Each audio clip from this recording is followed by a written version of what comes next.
ॐ त्वं हि न पिता वसु त्वं माता शतक्रतुः बभूविथ अधाते सुम्नमीमहे। ॐ हिरण्यगर्भ समवर्तताग्रे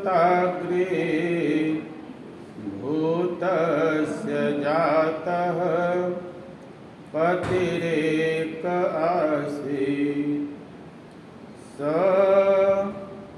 दाधार पृथिवीं द्यामुते मां कस्मै देवाय हविषा विधेम कस्मै देवाय हविषा विधेम। क्षणभंगुर है जीवन की कलिका कल प्रातः को जाने खिली न खिली। मलयाचल सेवित शीतल सुगंध समीर चली न चली कर काल कुठार लिए फिरता तन नम्र है चोट झिली न झिली। जप ओम नाम यरी रसने कल प्रातः को जाने हिली न हिली कल प्रातः को जाने हिली न हिली। आर्य समाज सेक्टर 32 के सभागार में उपस्थित वंदनीय मातृशक्ति आदरणीय प्रधान जी, सभी धर्म प्रेमी सज्जनों, नौजवान साथियों, प्यारे बच्चों,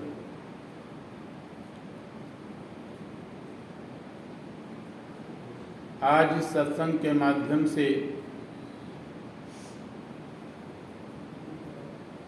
मैं ऐसे विषय को आपके बीच में रखने का प्रयास कर रहा हूं जो वर्तमान में यह बहुत ही प्रासंगिक होगा और वह है जो पितृपक्ष चल रहा है पौराणिक जगत के हिसाब से। तो मेरा प्रश्न यह है कि इस पितृपक्ष में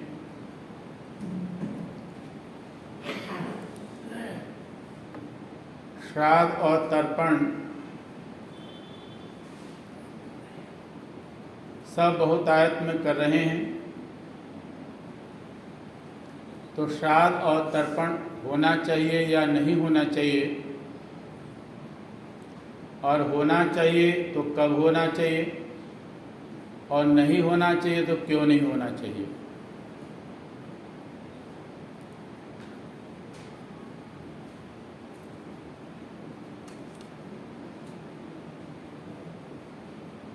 यदि हम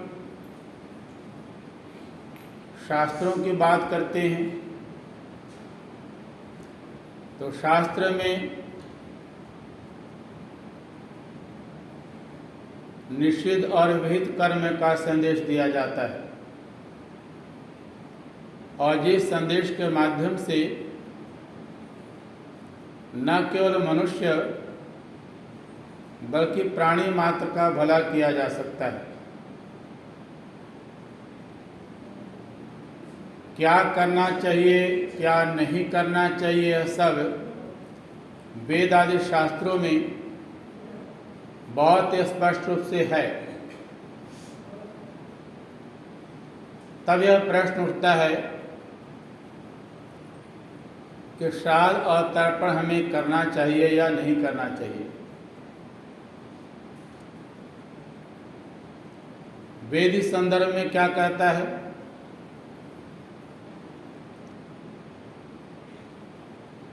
अन्य शास्त्र क्या कहते हैं? बहुत ही धैर्य से सुनना होगा। और सच में इस पर यदि हम मनन चिंतन करेंगे तो जहाँ पौराणिक जगत के अंदर यह प्रसिद्ध है कि मृतक जनों के लिए श्राद्ध और तर्पण किया जाता है, वहीं पर इस वक्तव्य को सुनने के बाद यदि धैर्यपूर्वक आपने सुना तो आप सब यह कहने के लिए मजबूर हो जाएंगे कि नहीं, श्राद्ध तो हम सब जो जीवित हैं यदि हम सब का ही हो जाए तो ज़्यादा अच्छा है। बड़ा डर लगता है सुनने में। मैं डीएवी विद्यालय में पढ़ाता हूँ। मुझे एक दिन प्रातःकालीन इसी पितृपक्ष में बहुत अच्छा कोई मिष्ठान मिला, तो मैंने हंस के कहा कि आज तो मेरा श्राद्ध हो गया। सभी अध्यापकों ने कहा, सर ये क्या अशुभ बोल रहे हो, शुभ शुभ बोलो। तो कितना बड़ा डर बना हुआ है। यदि हम जीते जी कहने का साहस रखें स्वयं भी और अपनी संतति को भी, यदि सचमुच में मेरा श्राद्ध करना चाहते हो, तर्पण करना चाहते हो, तो अपने अंदर इतनी योग्यता ला दो कि मैं जीते जी बिल्कुल संसार से जाऊं तो आपके व्यवहारों के माध्यम से मैं तृप्त होकर के जाऊं। यदि वस्तुतः व्यक्ति जब इस संसार से अपनी संतति के माध्यम से तृप्त होकर के जाता है तो इस पर तर्पण हो जाता है। यदि संतति ने अपने बड़े बुजुर्गों का जीते जी खूब ख्याल किया, जो कुछ भी बड़े बुजुर्गों की चाह रही पाने के लिए उसको देने में पूरा पुरुषार्थ लगाया, तो समझिए उसके लिए श्राद्ध ही है। पर विडंबना है, और विडंबना भी न जाने कहाँ से किस रूप में आ गई। यह तो बड़ा विचारणीय विषय है कि कहाँ से घर कर गई कि जो इस व्यक्ति इस संसार से हमेशा के लिए विदा हो जाता है और जाने के बाद भी कभी हालचाल नहीं देता कि मैं कहाँ हूँ, किस रूप में हूँ, मैं मनुष्य योनि में ही हूँ या अन्य किसी जीव जंतु में हूँ। जब इस चीज़ का हमें कोई बता नहीं पाता और हम उसके लिए कुछ देने के लिए और उनके नाम पर हम खिलाने के लिए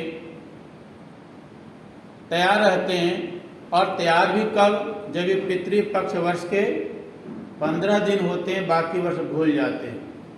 ये बहुत बड़ी विडंबना है। क्या ऐसा कहीं पर किसी शास्त्र में है? यह विचारणीय विषय है। मुंह बाए खड़ा हुआ है प्रश्न लेकर के।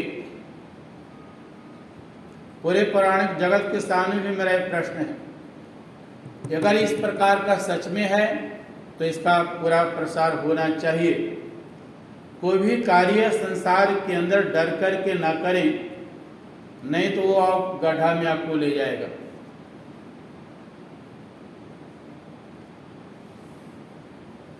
जब हम यजुर्वेद का अध्ययन करते हैं तो यजुर्वेद के अंदर मंत्र आता है पितर के संदर्भ में। हम पितर कहते किसको हैं?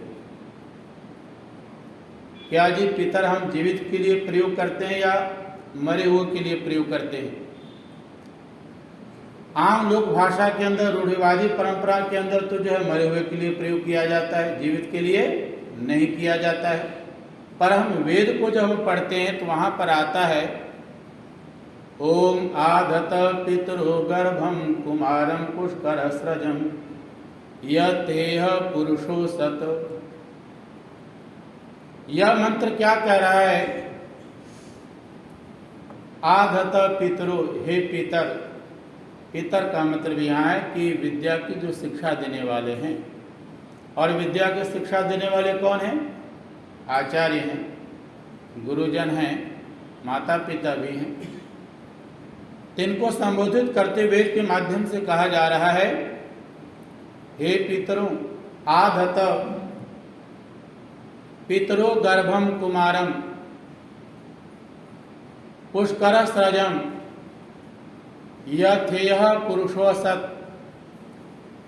हे पितर, यह जो आपके सामने पुष्पमाला पहना हुआ ब्रह्मचारी व ब्रह्मचारिणी है, इसको आप अपने ज्ञान के गर्भ में धारण कीजिए और विद्या के माध्यम से, अच्छी शिक्षा और संस्कार के माध्यम से इसको इतना योग्य बनाएं, इतना महान बनाएं कि सच में इस संसार के अंदर एक सच्चा पुरुष बनकर के अपने व्यक्तित्व का निखार करे। ये कितनी बड़ी बात है। किसको कहा जा रहा है? पितर, आचार्य को जो शिक्षा दे रहे हैं। आर्य समाज के व्यक्ति कोई विद्यालय में जाए और विद्यालय के प्राचार्य को कहे, हे पितर, मेरे इस बच्चे को आप पढ़ाएं, तो कहीं तो पहले ही मुझे मार दिया, ये यहाँ पर क्या पढ़ पाएगा। तो आखिर ये चीजें कहाँ से आई है कि पितर को मरे हुए व्यक्ति समझा जा रहा है? ये कहाँ से? ये स्वाध्याय न करने के कारण। पितर पितृ शब्द से बना है, बहुवचन है, पितृ पितरो पितर। यहाँ पर विनीता जी बैठी हुई संस्कृत की विदुषी हैं। यह पितृ शब्द से पिता बना है, पितर बना है। और पिता का मतलब क्या होता है? पितृ शब्द किस पारक्षणे धातु से बना? पिता, पाता वा, पालयति वा, जनयति वा। पिता का मतलब क्या है? जो रक्षा करने वाला है, जो पालन करने वाला है, जो उत्पन्न करने वाला है, इसको हम पिता पितर कहते हैं। तो कहीं पर भी बात नहीं आ रही है कि हम किसी मृतक की बात हम कर रहे हैं। ये पितर शब्द है जीवित के लिए है। जब ये बातें हम आप करते हैं कहीं, तो लोग ये कहते हैं कि आर्य समाज को तो श्रद्धा ही नहीं है, ये अश्रद्धा इनके अंदर है, पितरों के प्रति तो कोई श्रद्धा ही नहीं है। तो हमें श्रद्धा करनी चाहिए। कहाँ श्रद्धा करनी है, कहाँ पर अश्रद्धा हो, इसके लिए भी वेद मंत्र कहता है, यजुर्वेद का मंत्र ही कहता है, दृष्ट्वा रूपे व्याकरो सत्य अनृते प्रजापते अश्रद्धाम अनृते अदधात श्रद्धा सत्यम प्रजापति। यजुर्वेद का यह मंत्र कहता है कि कहाँ पर हमें श्रद्धा रखनी है और कहाँ पर अश्रद्धा होनी है, करनी है। तो मंत्र क्या कहता है? दृष्ट्वा रूपे व्याकरो सत्या अनृते प्रजापति। परम पिता परमात्मा प्रजापति जो संसार का मालिक है, उस परमात्मा ने जिस संसार को बनाया, तो दो चीजों को, सत्य और अनृत को, संसार को बढ़िया से देखा, समझा और असत्य और अनृत को बना दिया। और आगे फिर क्या कहा? अश्रद्धाम अदधात अनृते। अनृत में प्रजापति कहते हैं कि अनृत के अंदर अश्रद्धा को रख दिया और सत्य के अंदर जो श्रद्धा को रख दिया। देखिए मंत्र कितना बड़ा प्यारा है। यहां शब्द आया है दृष्ट्वा व्याकरो। दृष्ट्वा का मतलब है देख करके, जिसे दर्शन शक्ति बनी है। आर्य समाज 22 के प्रधान जी भी हमारे बीच में उपस्थित हो रहे हैं, स्वागत है। दृष्ट्वा का मतलब है देख करके, जिससे दर्शन शक्ति बनती है। व्याकरोत का मतलब क्या है? व्याकरोत का मतलब जिस चीज को आपने देखा है, जिसको आपने समझा है, समझ करके उसको ठीक तरीके से अलग अलग करना कि क्या सही और क्या गलत है। तो प्रजापति परमपिता परमात्मा ने जब इस संसार को बनाया तो बड़ी बारीकी से देखा, समझा, फिर ये कहा, आगे कहा कि श्रद्धा के अंदर जो है, श्रद्धा तब रखनी है जहाँ पर सत्य हो, और जहाँ पर गलत हो, जहाँ झूठ हो, जहाँ बेईमानी हो, उसके प्रति कतई भी श्रद्धा ना रखो, उसके प्रति अश्रद्धा ही रखो। और यही आज समाज के अंदर हो रहा है, यही सब जगह फैला हुआ है। अंधविश्वास इतने फैलते चले जा रहे हैं, किसके प्रति? जो नहीं होना चाहिए, जो नहीं समाज के अंदर होना चाहिए वो हो रहा है, और लोग उसके प्रति जो है करते हुए चले जा रहे हैं। ये अंधविश्वास है, इसको दूर करने की आवश्यकता है। और इसी बात के लिए महर्षि दयानंद ने ऋग्वेदादि भाष्य भूप के अंदर भी कहा कि ये जो हम मृतक के लोगों के लिए श्राद्ध और तर्पण करते हैं, यह प्रत्यक्ष रूप में तो घटता नहीं है। जो कुछ भी हम खिलाएंगे पिलाएंगे उनको तो मिलेगा नहीं, उनको नहीं मिलने वाला है। और फिर देखिए, हम सभी भी तो अगर पुनर्जन्म को मानते हैं तो पुनर्जन्म के आधार पर ही विचार कीजिए, हम भी तो किसी के जो है पितर हुए, हमारा भी तो कहीं से आना हुआ है, पर हमारे पास कहीं पितर के माध्यम से पूर्व जन्म के लोग जो हमारे थे वो हमारे पास कोई चीज नहीं पहुंचाया।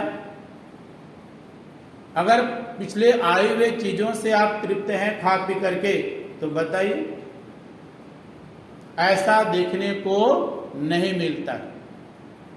तो वेद मंत्र के माध्यम से स्पष्ट यहां हो रहा है कि पितर हम किसके लिए प्रयोग करते हैं। अब हमें फिर आगे प्रश्न आगे खड़ा हो रहा है कि पितर जो है वो जीवित लोगों के लिए है। तो अब हमें श्रद्धा और तर्पण, ये दो जो प्रक्रियाएं हैं, ये करनी चाहिए कि नहीं करनी चाहिए? क्या ऐसा वैदिक परंपरा में है? और आज समाज की इस मंच से मैं कह रहा हूं कि श्रद्धा और तर्पण, श्राद्ध और तर्पण करने की आवश्यकता है।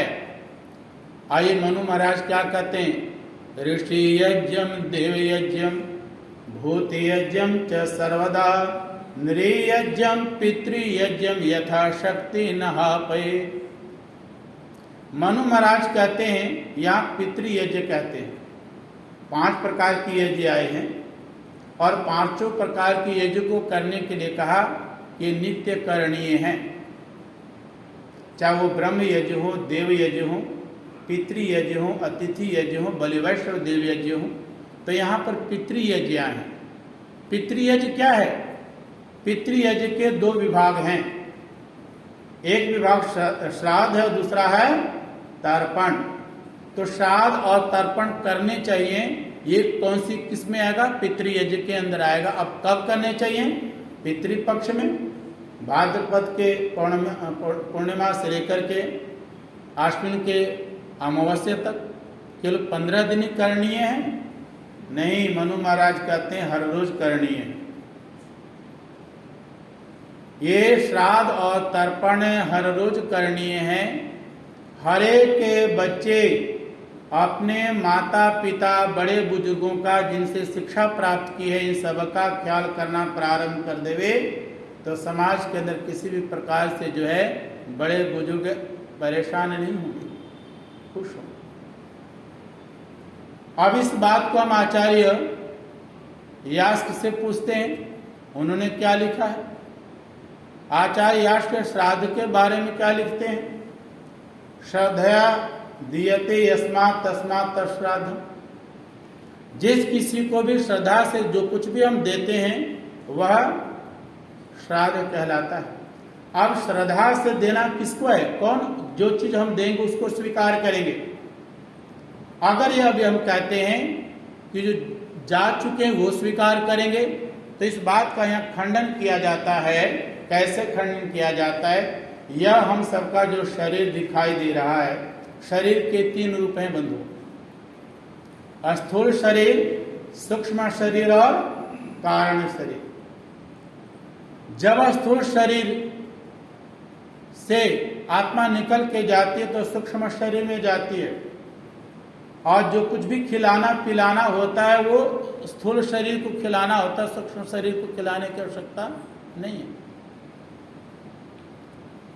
और कारण शरीर को बढ़िया है तो कारण शरीर को लेकर के मुक्तावस्था को प्राप्त करते हैं। अगर बढ़िया नहीं है, हमारा अच्छा गुण कर्म स्वभाव नहीं बन पाया, तो पुनर्जन्म को हम प्राप्त करेंगे। तो स्थूल शरीर से जब सूक्ष्म शरीर में जाएंगे तो सूक्ष्म शरीर कुछ भी खाता पीता नहीं है। खाने पीने के लिए अगर हम उसको खिलाना ही चाहते हैं, पिलाना ही चाहते हैं, तो उसको स्थूल शरीर में आना होगा। बिना स्थूल शरीर में आए हुए चीज का भोग नहीं लगा सकते हैं, नहीं खिला सकते हैं। तो पता चला कि जो शरीर को छोड़ करके चला गया है, और पहली बात तो कहा जाता है जब शरीर को जो छोड़ के चला गया उसके साथ हमारा संबंध वैसे ही समाप्त हो गया। देखिए जीवात्मा क्या है? वो अपने आप में आत्मा अमर है। ये शरीर क्या है? नष्ट होने वाला है। तो आत्मा तो अपने आप में अमर है, वो तो जाकर के दूसरे शरीर को धारण कर लेगा। एक क्षण के लिए भी जो है आत्मा, जीवात्मा जो है बिना शरीर के नहीं रह पाता है। कोई न कोई शरीर में होता है, या तो स्थूल शरीर में होगा, या सूक्ष्म शरीर में होगा, या कारण शरीर में होगा। सूक्ष्म शरीर को कोई चीज देने की आवश्यकता नहीं, उसको स्वीकार नहीं करेगा स्थूल शरीर करेगा। तो कहा जो आत्मा है वो, उसके लिए जो हमारा श्वेताश्वतर उपनिषद के अंदर कहा, न वो स्त्री है न पुरुष है, न स्त्री व न पुमान एषु न चैव न पुंसक यत यत शरीरम आदते तेन तेन संयुक्त। आत्मा तो अपने आप में न स्त्री है न पुरुष है न पुंसक, कुछ भी नहीं है। वो तो जिस शरीर को धारण करता है उस शरीर को धारण करने के बाद उसको वही संज्ञा दे दी जाती है। तो पता चला कि हम जिसको खिलाना चाहते हैं वो स्थूल शरीर का होना चाहिए। अब प्रश्न है कि हम स्थूल शरीर का होगा तो पुनर्जन्म के बाद पता नहीं किस शरीर में जाएगा वो। अब ये कोई गारंटी नहीं है कि इस संसार में है, उससे गया है तो जाने के बाद वो मनुष्य चोला में जाएगा। पुनर्जन्म हम मानते हैं। अगर किसी योनि में जा चुका है और पता नहीं वो पशु में जाए, पक्षी में जाए, किस कीड़े मकोड़े में जाए, हमें नहीं पता है। और उन्हें तृप्त करना चाहते हैं, उन्हें संतुष्ट करना चाहते हैं, तो इस जन्म का उसको भोजन देना पड़ेगा या अगले जन्म का भोजन देना पड़ेगा? इस जन्म में तो आपने जितना खिलाना था किया तो आपने कर दिया। अगले जन्म में भी आप तृप्त करना चाहते हैं तो अगले जन्म का भोजन चाहिए, इस जन्म का भोजन चाहिए। अगर अगले जन्म का भोजन चाहिए तो हमें पता होना चाहिए कि वो उसका कौन सा जन्म मिला है, और जो जन्म मिला है उस जन्म के हिसाब से उसको भोजन देना पड़ेगा। वहाँ मेवा मिष्ठान तो चलेगा नहीं। तो भाई यहाँ पर स्पष्ट हो जाता है कि श्राद्ध करना। अगली बात सुनिए, पितर किसको कहते हैं? तो पितर से के बारे में भी हम महर्षि यास्क से पूछ लेते हैं। वो कहते हैं एन कर्मणा विदुषो देवान ऋषीन पितृन तर्पयन्ति सुखयन्ति च तर्पणम। बहुत बड़ा स्पष्ट कर दिया। क्या कहते हैं? जिस कर्म के माध्यम से विदुषो विद्वानों को, देवान देवताओं को, ऋषिन ऋषियों को, पितृन, फिर यहाँ शब्द आ गया पितृन पितरों को, तर्पयन्ति सुखयन्ति च तर्पणम। जिस क्रिया के माध्यम से, जिस व्यवहार के माध्यम से हम अपने विद्वानों को, विद्वान कौन है? जिनके माध्यम से हमने शिक्षाएं ली है। देवताओं को, देवता क्या हैं? देने वाले हैं। और वैसे 33 प्रकार के देवता हैं। 8 वसु, 11 रुद्र, 12 आदित्य, 1 इंद्र और 1 प्रजापति। इन देवताओं को भी आप कहें। ऋषियों को, और पितरों को तृप्त किया जाता है, सुख पहुंचाया जाता है, उसको हम तर्पण कहते हैं। तो ये कैसे करेंगे हम? ऋषियों को, देवताओं को, पितरों को, इन सबको तृप्त कैसे करेंगे? अब मैं अपनी बात नहीं कर रहा हूं, कोई मैं बनावटी कह रहा हूं, मैं शास्त्र की बात कर रहा हूं, मैं मनु महाराज का प्रमाण दे रहा हूं। आप चाहते हैं ऋषियों को तृप्त करना? किन ऋषियों को? ब्रह्मा से लेकर के जमनी पर्यंत सारे ऋषियों को तृप्त करना चाहते हैं। हमें आपको नहीं पता है वो किसी योनि में गए हैं, पर इस वेद शास्त्र के माध्यम से ऋषियों को तृप्त करना चाहते हैं। तो मनु महाराज क्या कहते हैं? स्वाध्यायेन अचेत ऋषि।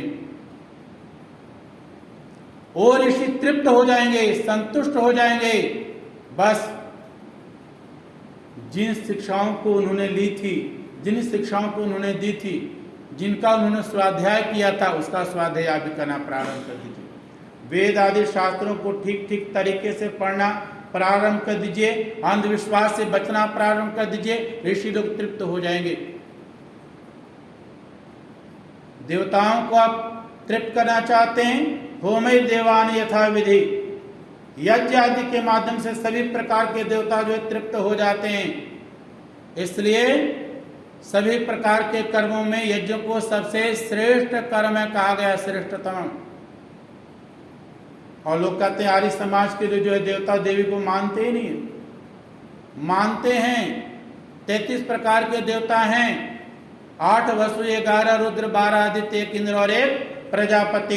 इन समस्त देवताओं को यदि आप तृप्त करना चाहते हैं तो देव यज्ञ अग्निहोत्र करना प्रारंभ कर दें, तृप्त हो जाए। आगे क्या कहा? पितृ श्राद्धश्च, पितरों को तृप्त करना चाहते हैं तो श्राद्ध के माध्यम से, फिर श्राद्ध आ गया, श्रद्धा के माध्यम से। निर्ण अनहि, अन्य मनुष्यों को यदि तृप्त करना चाहते हैं, संसार के अतिथि आदि सब जो हैं, इन सबको तृप्त करना चाहते हैं, भूखे लोगों को तृप्त करना चाहते हैं, तो अन्न आदि का दान करके, परोपकार करके उनको तृप्त करें। आप चाहते हैं पशु पक्षियों को तृप्त करना चाहते हैं, इन सबको तृप्त करना चाहते हैं, बलि कर्मणा, बलि कर्मणा। यहां पर भी अंधविश्वास लोगों के फैला कि बलि का मतलब होता है शायद किसी जीव जंतु को बलि देना। बलि का मतलब होता है भाग निकालना, टैक्स। हम सब आप काम करते हैं भाई, जो तो सरकारी सेवा में नहीं है ना, वो तो टैक्स से बच जाएगा, पर जो सरकारी सेवा में है ना, वो टैक्स से बचने वाला नहीं है। अगर धार्मिक रूप से हम अपने आप को ईमानदार बना लें तो फिर जो कुछ भी हम करते हैं, जो पुरुषार्थ करते हैं, जो भी हमारे पास अन्न धन आ जाता है, उसको भी अपने खाने के बाद जो रहता है वो बाकी जीव जंतुओं के लिए भी अब भाग निकालना प्रारंभ कर दीजिए। इसका नाम है बलि कर्मणा, बलि वैश्व देव यज्ञ। यदि ऐसा करते हैं तो ये क्या है? तर्पण है, ये पितरों का तर्पण है, ये सही श्राद्ध है। पितृपक्ष में कहते हैं पितरों को खिला करके सब मिल जाएगा। तो अभी मैंने व्हाट्सएप पर जो बड़ा कहा ये कौओं को खिलाते हैं, तो कौओं ने भी पितृपक्ष में एक आपातकाल बैठक बुला ली और कहा मैं उस घर के जो है अन्न नहीं सेवन करूंगा जिस घर के अंदर अपने बुजुर्गों का, जीवित बुजुर्गों की सेवा नहीं करते हैं, उस घर का अन्न नहीं ग्रहण करूंगा, जल नहीं ग्रहण करूंगा। उनकी भी बैठक लगी। भाई ये कौन सी विडंबना है? क्यों हम ऐसा करते हैं? अब आकर हम आगे चलते हैं कि ये कहां से, किस रूप में, कैसी स्थिति आती है। मेरा संबंध है बिहार से और उस जगह से जहां पर पिंड दान के लिए पूरे दुनिया के लोग जाते हैं। विनीता जी का भी वहीं से संबंध है। गया, कहां से? गया, नाम पड़ा गया। गया किस रूप में नाम पड़ा था? जो चल गया वापस नहीं आएगा। और वहां पर लोग पिंड दान देने के लिए जाते हैं। ये पिंड दान क्या है? पिंड दान का मतलब क्या है? गीता में भी श्लोक आया है, बिल्कुल आया है, पिंडदान किया है परंपरा। अब उसको मैं भी समझाना चाहूंगा। गया में जाते हैं, मैं गया वासियों से भी पूछा, गांव से पूछा कि इधर से पंजाब से हरियाणा से तो बहुत लोग जाते हैं, क्या आप भी अपने गांव से पिंडदान के लिए जाते हैं? पितृपक्ष में कुछ खिलाते पिलाते हैं? कहते नहीं जी, खिलाने पिलाने की इतना रिवाज तो नहीं है, पर वहां जाकर के जल आदि लोग कुछ दे देते हैं। मैं कुछ पता भी है, पता कुछ नहीं, बस डर भय से जो डराया हुआ है, जो ब्राह्मणों ने डराया हुआ, उस डर के कारण वहां देते थे।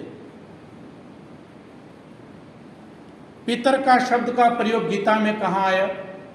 जिस समय युद्ध के मैदान में दोनों कौरव पांडव दोनों जो हैं युद्ध करने के लिए, लड़ाई करने को बिल्कुल तैयार हैं। अब अर्जुन को लगा अब हमें युद्ध तो करना पड़ेगा, और उसने नजरें जब दौड़ाई, देखा सबको, अरे एक तरफ द्रोणाचार्य है, एक तरफ पितामह है, ये सारे अपने सगे संबंधी हैं। जब इन सगे संबंधियों को देखा तो उनके मुख से क्या निकलता है? वो कहता है अर्जुन, आचार्य पितरो पुत्रास्तथैव पितामह, आचार्य पितरो पुत्रास्तथैव पितामह, मातुला श्वशुरा पौत्रः चाला संबंधिनस्तथा, एतान न हन्तुमिच्छामि अघ्नतो अपि मधुसूदन, अपि त्रैलोक्य राजस्य हेतु किम्नु महि कृते। अर्जुन क्या कह देते हैं कृष्ण को? यहाँ आचार्य हैं, यहाँ पितर हैं, पौत्र हैं, पुत्र हैं, पितामह हैं, शाला लोग हैं, साले लोग। एतान हम तुम न इच्छामी, मैं इन सबको मारना नहीं चाहता हूं। अग्न तो अपनी मधुसूदन, हे कृष्ण चाहे मेरे साथ कितना भी बुरा हो, मैं ये पाप कर्म को करना नहीं चाहता हूं। अपि त्रैलोक्य राजस्य हेतु, चाहे तीनों लोक मुझे मिल जाए फिर भी मैं इनको मारना नहीं चाहता हूं। धरती मिल जाए, कुछ भी मिल जाए, मैं इनको मारना नहीं चाहता हूं। यह स्थिति अर्जुन की आ गई थी। यद्यपि ये वहां पर अर्जुन ने जो बोला वो वहां पर उसकी कर्म से अलग हो रहे हैं, पर वो जिसको संबोधन कर रहे हैं वे कह रहे हैं ये तो हमारे सारे आचार्य पितर हैं, इस सबको पितर कहा, मैं इनको मारना नहीं चाहता हूं। कहते मार देंगे तो क्या होगा, क्यों नहीं मारना चाहते हो? अर्जुन से पूछा गया, कृष्ण कहते क्यों नहीं मारना चाहते हो? आगे कहते हैं शंकरो नरकायैव कुलग्नानां कुलस्य च, शंकरो नरकायैव कुलग्नानां कुलस्य च, पतन्ति पितरो हि येषां पिंडोक्त क्रियाः।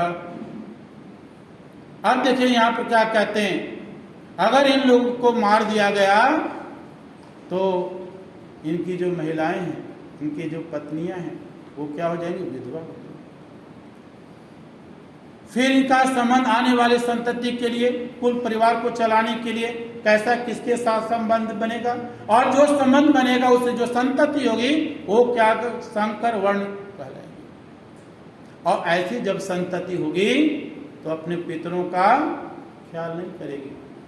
तब कहा, इस संदर्भ में कहा था लुप्त पिंडोदक क्रिया, कहा अगर ऐसे वर्ण संकर जब संतति बनेगी तो इसके माध्यम से जो क्रिया है, कौन सी क्रिया?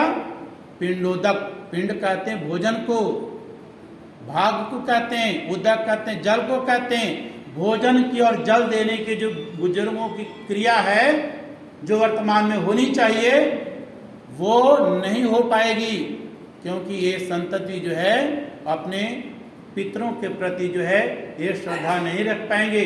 कौन कहां से किस रूप में अपने कुल का भी नाश करेंगे, अपने कुल का भी और दूसरे के कुलों का भी नाश करने वाली संतति होगी वर्ण संकर। इस संदर्भ में कहा था कि अगर वर्ण संकर संतति होगी तो भोजन पानी भेजी नहीं। आज भी कहते हैं गांव में कोई अतिथि आ जाता है और अतिथि का अगर आते ही अतिथि का, शहरों में भी पानी हम देते ही हैं, गांव में क्या दिया जाता है? लोटा दिया जाता है।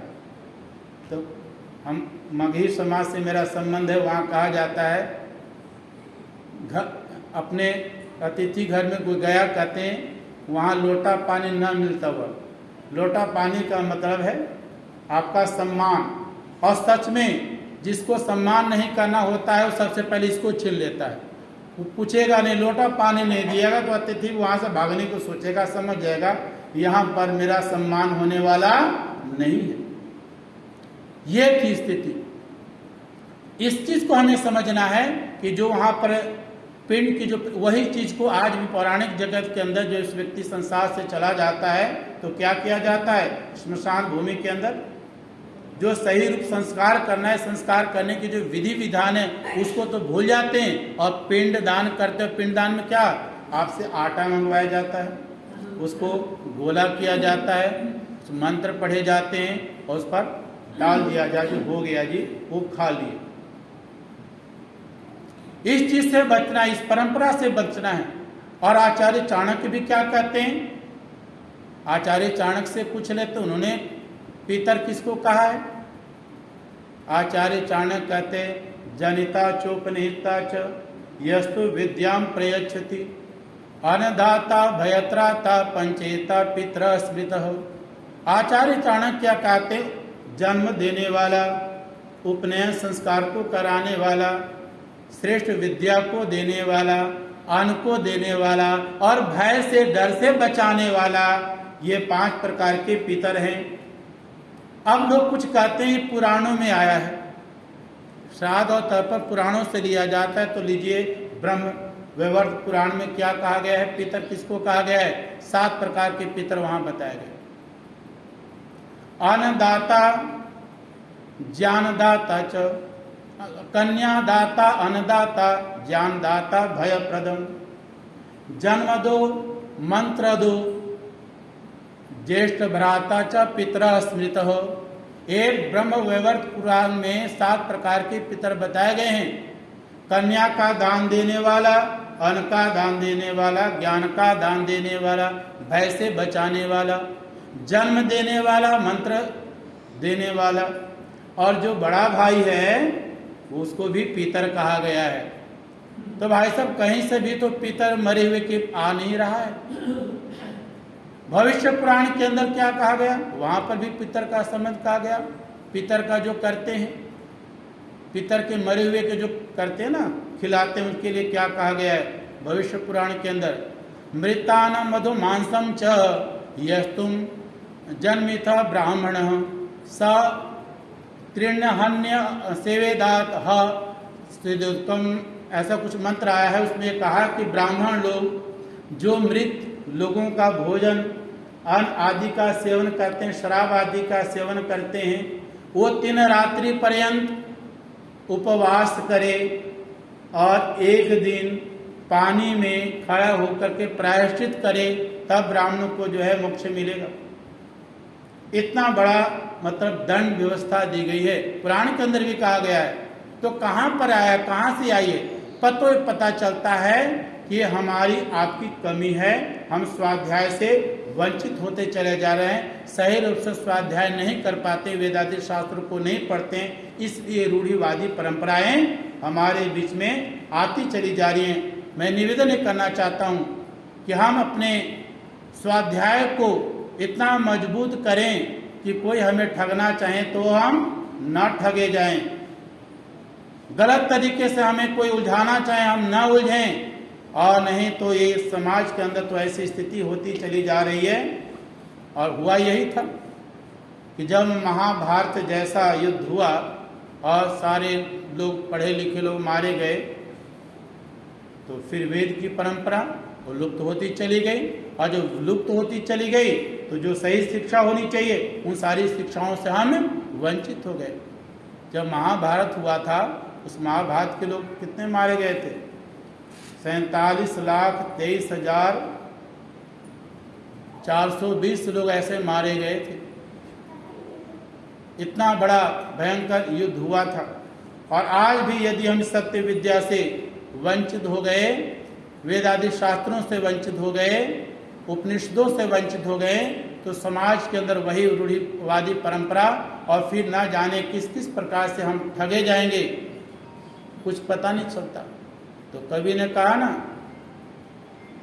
जियत माता पिता के साथ दंगन दंगा और मरे पिता को पहुंचावे गंगा। जियत माता पिता के साथ जो है हम लड़ाई जीवन भर करते रहते हैं, जो उनको देना चाहिए वो नहीं देते हैं, और जब वो चले जाते हैं संसार से तो हम डर करके, सच रूप नहीं, अगर वो भी कोई बता दे कुछ नहीं होगा तो शायद डर करके उस क्रिया को करते हैं। ये श्राद्ध और तर्पण जो करते हैं मृतक का, वो डर करके, तो हम अपने अंदर से डर को खत्म करें, सब विद्या के माध्यम से सही रूप से अपने माता पिता बड़े बुजुर्गों का, गुरुजनों का सम्मान करें, और हम सब भी अपने अंदर उस आवाज़ को बुलंद करने का प्रयास कीजिए कि हमारे घर में श्राद्ध हो, जीते जी श्राद्ध हो। आज से कहना शुरू कीजिए, हिम्मत तो लाइए। यन मनसा ध्यायते तद वाचा वदति, यद वाचा वदति तद कर्मणा करोति, यद कर्मणा करोति तद भी संपद्यते। जो मन में आएगा बार बार आएगा।